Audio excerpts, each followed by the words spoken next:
Hi, I'm going to talk about 7 things about Valter Longo.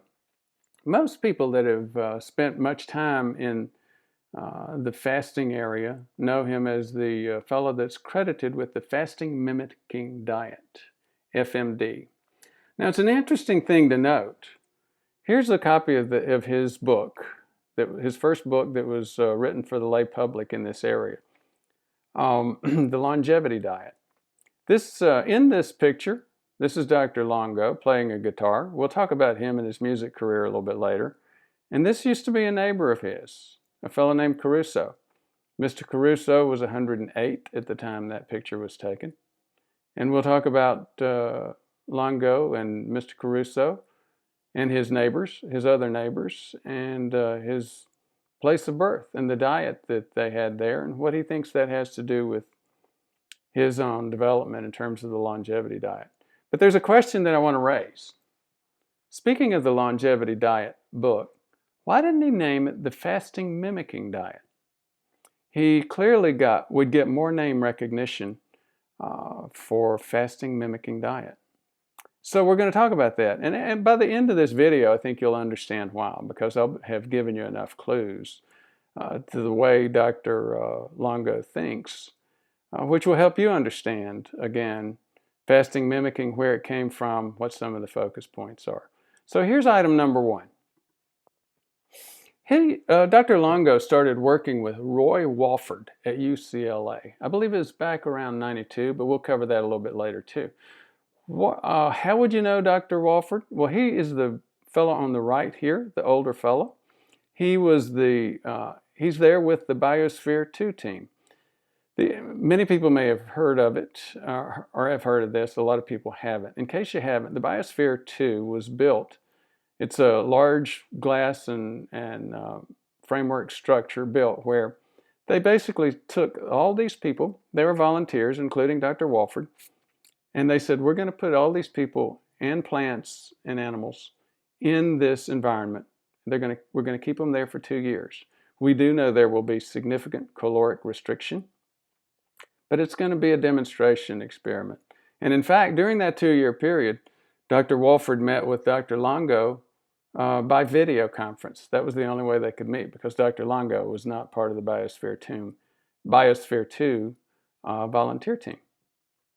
So we will do some follow-up a little bit later on Dr. Wofford and this group. But the bottom line is Dr. Longo's major first job in longevity and dieting and fasting was with Roy Wofford, who was known by many as the father of caloric restriction.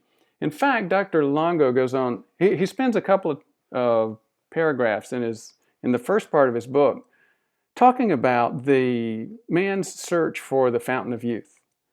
And his point is, we've got the fountain of youth. We've known about it for a couple of decades, and it's caloric restriction. But nobody wants to do that. So, item number 2 about Valter Longo, another, again, clue into the way he thinks. You remember the book. In the beginning of the book, he says, this book is about fasting. The book, The Longevity Diet. And fasting is the focus of this book. Fasting activates coordinated responses. He's talking about what fasting accomplishes in the body. Clearly one of the most powerful interventions we can rediscover.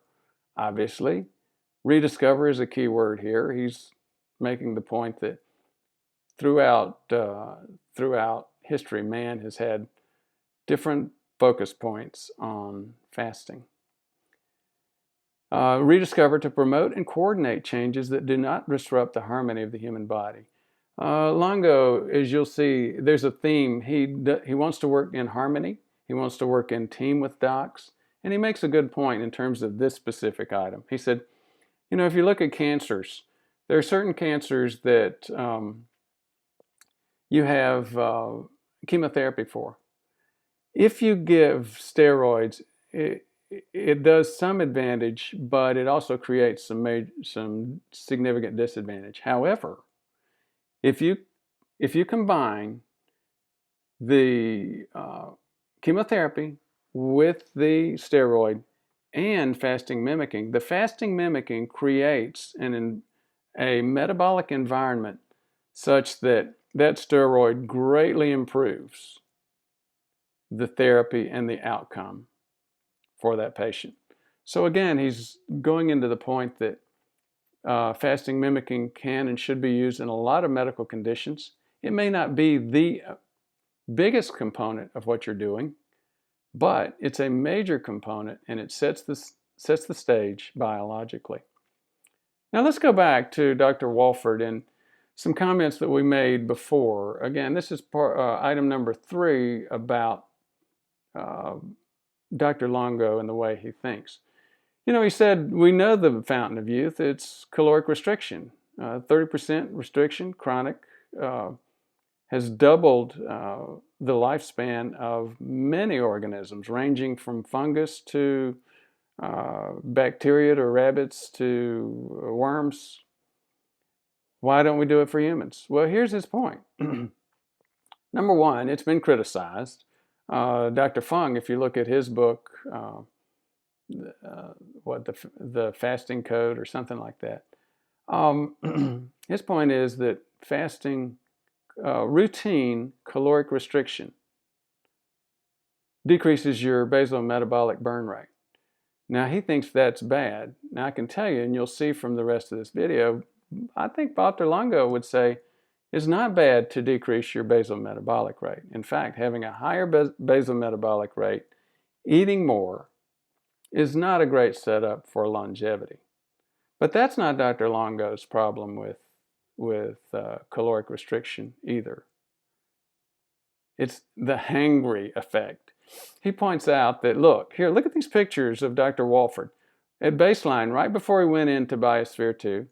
Then after 2 years in Biosphere, Longo described Wofford as looking like he had been through 2 years of Nazi concentration camp. And you can tell, look, he's lost an incredible amount of weight. Longo would agree, as did others, that look, the refed 6 months later Wofford looked healthier than the original. His much better defined musculature, decreased fat. But Longo's perspective was, who wants to go through this, a concentration camp type experience to get to this? Got to be a better way. So that's his focus on the fasting mimicking diet. That and the pushback that he got from the medical community when he wanted to provide fasting for cancer patients, for example. So item number 4 about Dr. Longo, his early life. He was born in Italy in 1957 in a small town called Malocche. In fact, his grandparents lived in one area of Italy and he lived in another. He would often visit his grandparents. Those 2 regions of Italy are in the top half dozen places of the world in terms of longevity. This is his friend, our neighbor, a fellow named Salvatore Caruso, when Mr. Caruso was age 108. Now, that was a very small town, Malocche, where Longo was born. In fact, it was only 2,000 people. But out of that 2,000 people, there were 8 people over 99 years old. So again, very high concentrations of centenarians, 100 years and older. Now, a couple of other things about Longo's early life. He said at age 5, his grandfather died, and he felt at that point, I sort of knew that I was going to be dealing with aging and death. Maybe it's something I was supposed to do, maybe do the rest of my life. Another thing to remember about Longo is that, like many young men, he wanted to become a music star. At age 12, he locked himself in his room with his guitar and just played Jimi Hendrix, hard rock, I think heavy metal, some of those things, and did go on to get some training in music as well. But let's go back.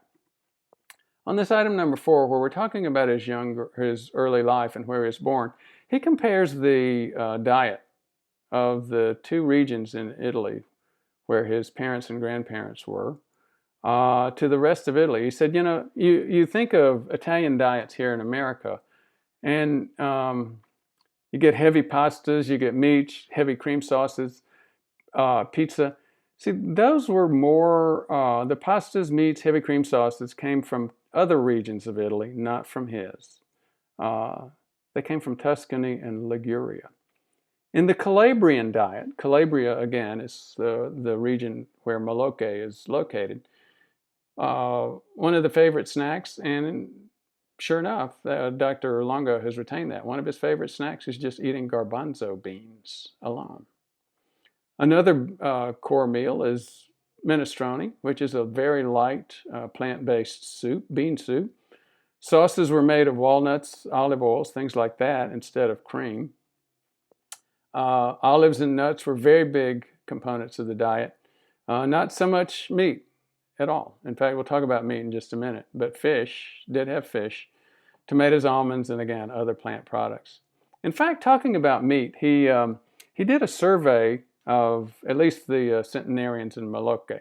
And as you recall from the past couple of slides, that was 8 guys, 8 people. He's done obviously a lot more of that, more research in terms of interviews of centenarians and other old folks. But here's one of the responses regarding meat. He asked the centenarians about how did they eat meat when they were young. One of them said, meat? Yes, I had meat. My friends and I snuck into a wedding one time, and we ate meat. So the point there is, he brought that out in his book as well. And the point is, people that live a long time really did not eat a lot of animal products. I know that that was likely to generate haters in terms of low carb, high fat diets. As I've said from day one, I tend to be low carb. I have tended to be plant-based or plant emphasized, plant focused most of my life in terms of diet. And over the past couple of years have gone more low carb. And there is clearly a way to do low carb, plant-based. You don't have to have meat. Now, item number 5. Early years. Training in early years. So at age 15, he's still in Italy. At age 16, he moves to Chicago. He's been playing guitar, focusing on his budding music career. When he moves to Chicago, he's got an aunt that lives there. He begins to gain weight because, again, he's eating pizza, he's eating other things that you find in the typical Chicago diet. He got admitted to a music school. I believe it's North Texas. Evidently has a great music training school. And moved to Texas. In order to help pay for that tuition and scholarship, he joined the Army Reserves. He got, as part of that Army Reserve experience, he had to go through Marine boot camp training. Major metabolic burn, and he talks about the diet and having to start eating a lot of hamburgers, a lot of things with a lot of animal products, a lot of very heavy calorie content because of his metabolic rate. And again, he never came out and said high metabolic rate's not good for long-term for longevity, but he certainly implied it. I'm not going into his switch that he had that so many young men and women have when they say, you know, I've got to give up music. I'm going to go into something else. The something else for him was science. He had met Roy Wofford, and that was when, again, he moved to UCLA for Dr. Wofford's research program in caloric restriction. Item number 6.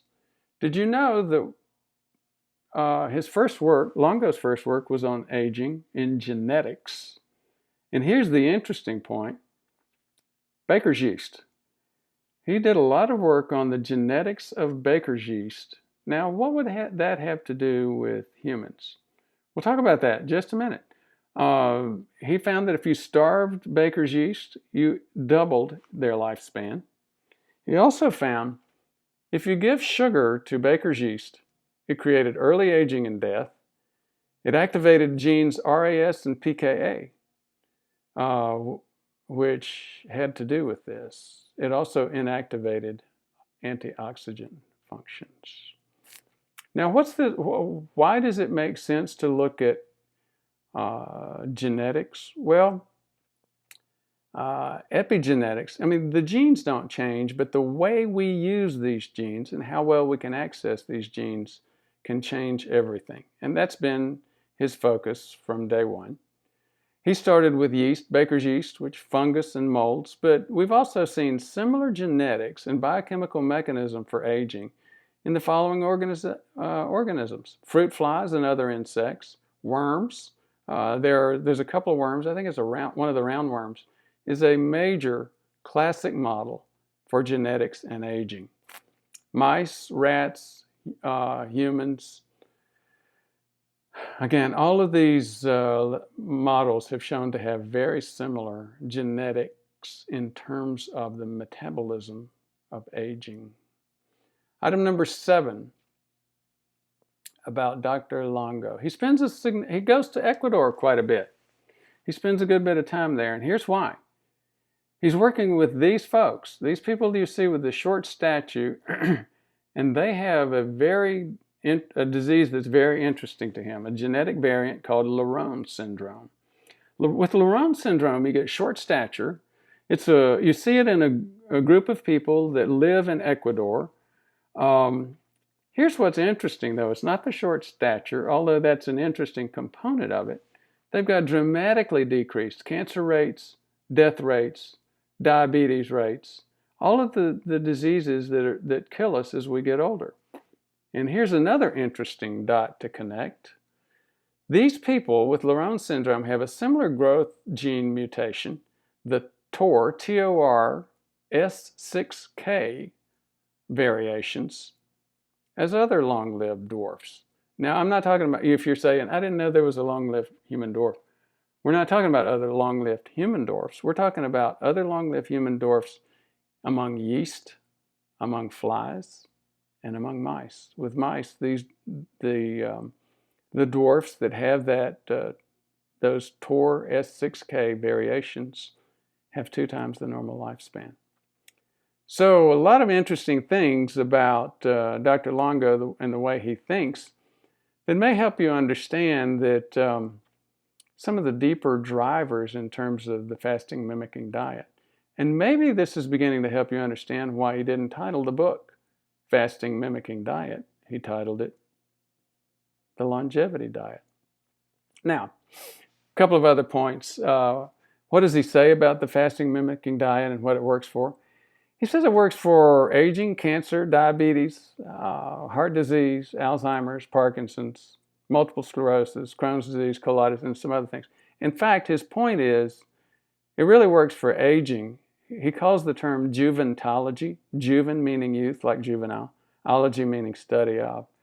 And his point is, if we try to head off a cancer or a diabetes or a heart disease, at most we're going to add a couple of years to somebody's life. But if we go back, if we can find a way to change the metabolic rate such that we have when we're young, in our 20s and 30s, we don't have to worry about any of the diseases of middle-aged, any of the things that eventually kill us. And that way we can add decades to our life. This slide talks about the very first fasting mimicking diet he did at the USC Medical Center, University of Southern California. I would go into that, but again, this video is getting a little bit long in the tooth. I'll just make a couple of quick comments. They randomized 100 patients, and they had some very interesting results in terms of increased weight loss, increased muscle mass, decreased fat, and some great metabolic indicators. So there you have it. 7 things about Valter Longo, and again, I hope that helps you begin to understand where he's coming from. Brief introduction if you're curious. My name is Ford Brewer, F-O-R-D, Brewer, B-R-E-W-E-R. I am a physician. I started in emergency medicine. We got very focused on prevention. Went to Johns Hopkins to learn prevention, and have spent over 30 years since then helping primary care docs, and patients focus on preventing disease instead of trying to look for a cure. That's what this channel's about prevention and the science associated with it. Thank you for your interest.